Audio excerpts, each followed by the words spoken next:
Welcome to the Get Trauma Informed podcast, dedicated to unraveling the complexities of trauma, its pervasive impact, and the journey towards holistic recovery and realignment.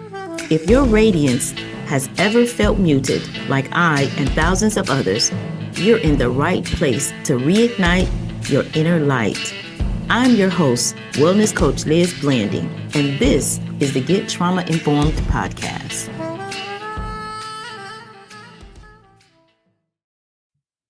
Well, hi, today we are going to wrap up our mini series within the mini trauma recovery talks. We're going to do a little bit of a brief recap because we have been unraveling functioning traumatized. What does that look like when we're functioning traumatized? We talked about it's living with unresolved trauma while maintaining this facade of normalcy, right? We talked about mastering smiling faces and what does that look like? I talked a little bit about, my trauma recovery and how I understood or learned to understand why I was called smiling faces, right? To straighten this up just a little bit, y'all. What does that mean when we talk about smiling faces, or what does that mean about the facade of normalcy? We talked about that in part 1 and part 2. Okay, we talked a little bit about what it looks like going along to get along. What does that look like in real life? We talked about the signs and symptoms of functioning with unresolved trauma and what that does to us. We talked about in part 2 the impact of suffering in silence. We talked about why people hide their trauma. Why would I do that? Right. And sometimes we're not even aware of how it has affected us. We talked about the consequences of just getting by. Right. So today we're going to tackle the pathway to trauma recovery and breaking the cycle of silent sufferings. It is our earnest desire and my deep prayer that this series or mini series will help you to help you to become aware if you have been affected, like 70 to 80% of the population have been affected by trauma. If you have, then becoming aware of it and moving from silent suffering over into a world that you can breathe, that you can come off the panic button, that fear doesn't wake you up every day and go to sleep with you every day, that you can live a life full. But there is work to be done. Okay. So we're going to talk about the pathways to breaking this cycle of silent suffering, right? And I'm going to give you a little bit of an illustration for those that are watching on YouTube. Those that are listening audibly, go on over to the YouTube channel, which is Oasis Wellness of Life, and you can catch this episode in the video version. But I wanted to bring up today this chart here.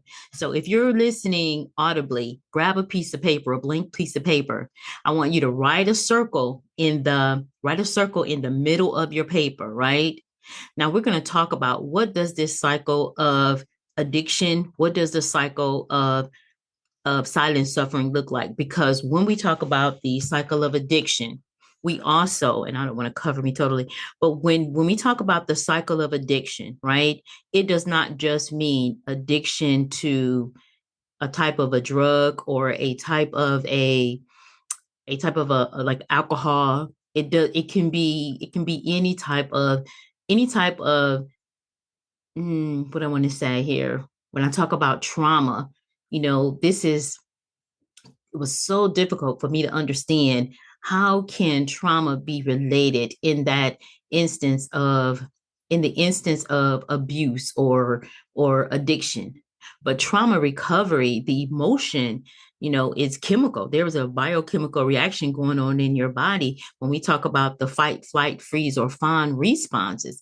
There is a chemical reaction going on in your body. So just like with love being a drug as powerful, it has effects of cocaine, right? There's a feel good hormone. When you first meet somebody and you're in that euphoric stage where everything, right? You can't wait for that person to call you. You can't wait to see their number pop up on your phone. You can't wait to hear their voice. All of that. It is a biochemical reaction going on in your body. right? The feel good hormone is being dumped in your body, and now you feel amazing. So that's how it relates to being on this cycle here, right? This emotional cycle, this emotional roller coaster, right?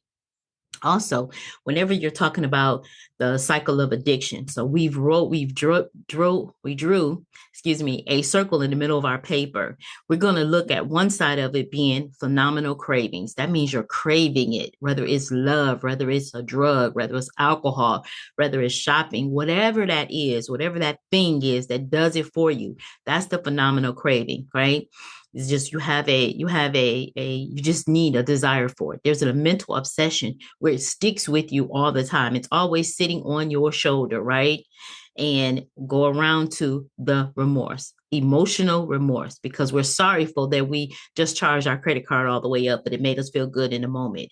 We're sorry that we took that drink when we said we weren't going to. We're sorry that we just slept with somebody because our body craved it, right? We couldn't stop thinking about it, right? Until we got it, it made us feel better until it didn't. Then all of a sudden we have that emotional remorse. Okay. And how do we get off of this cycle, right? And we're going to talk about that in depth. But on one side of your paper, write phenomenal cravings. Write a circle going to an arrow going to mental obsession. Then another arrow going to emotional remorse. Okay. How do I get off of this cycle? Because now that I know it goes around and around and around and around in a circle and it does not stop. Even when you feel sorrowful, even when you convince everybody, I'm not going to do it anymore. It does not stop until you stop it. Big stop in the middle of your circle, right? How do I get off of that? Well, there's your higher power, which I relate to as God, right? Your higher power, somebody, something bigger than you and I, right? And that's giving it to them, giving it all to them in your honest, authentic self. Okay. Also, becoming aware and accepting this is trauma, this is an addiction, this is abuse, this is happening to me. However, recovery is my responsibility because what's happening to me is not my fault, but recovery is my responsibility. So we're also going to put in there awareness. That's that becoming aware. Self-care, mapping out a plan, whether it's an escape plan, whether it's a plan of recovery, putting a self-care plan together. What are my daily steps? My journaling. Am I being honest with myself, right? Garnering support, whether it's Pathway to Trauma Recovery Support Group, whether it's the anonymity group, whether it's the resources that you can do on your own, but the support is absolutely necessary, right? Also, people that you can talk with, that you can talk it out with. That's what the group support is all about, being able to be in a safe space of people that understand. You're talking about a group of people that have lived experience meeting professional guidance. Then you have your self determination, right? Your self determination. What does my self determination mean? It means that I'm going to choose, that I have the opportunity to choose. What do I really want my life to look like? What do I want this recovery journey? What do I want to yield from it, right? So now let's talk about the steps to breaking the silent or the cycle of silent suffering. We talked about how to get off of the wheel. What does it take, right? And that's why recovery programs are so successful because we can't do it alone. It's not about being an island. It's about garnering the support. So we recognize the signs within ourselves and we learn the name. We name the pain instead of ignoring it. You got to name it. Which one is it? What is it? Or is it multiple, right? Name the pain. We seek support. Okay. So we need trauma informed therapy because there's therapy out there, but you have to select the correct one for you. And coaching, again, I say, was what was best for me. And that was most successful with me was coaching and then becoming a coach. Support groups, man, you have other people that you can relate to. Again, that's why I always bring up the Pathway to Trauma Recovery. There are other books out there, but just reading in other people's story. How did they overcome this trauma? How did they overcome the abuse? How did they overcome drug addiction? How did they overcome? Success leaves clues, right? We want to talk about embracing our embracing our self-compassion, letting go of the pressure to be perfect, allowing ourselves to be vulnerable. And that's very challenging for someone that has faced trauma because you've already been in a vulnerable state and you're always fighting not to be in that state or that space. Not only are you fighting that, but you're fighting for a safe space. You want to know that that safe space is there. Excuse me. Okay. Trauma-informed resources and techniques for managing daily stress, such as mindfulness, journaling, and grounding exercises. Sometimes there's a song that said, sometimes you have to encourage yourself. One of my favorite songs, right?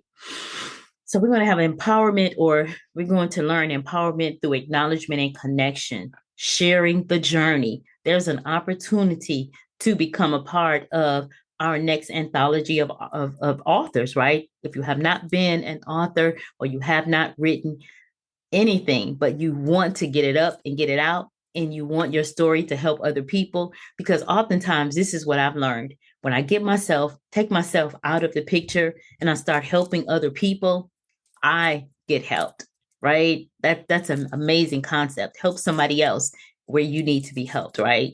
Right? That's awesome.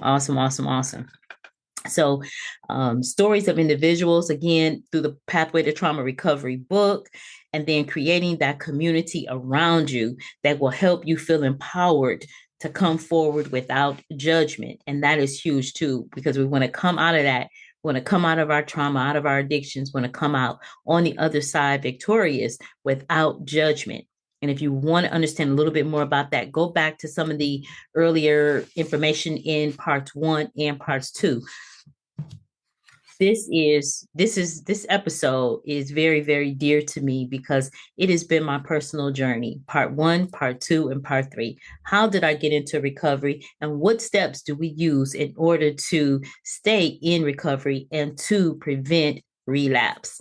So I hope this mini trauma recovery series within our mini trauma recovery talks has been helpful for you. If you want assistance or help, reach out to us.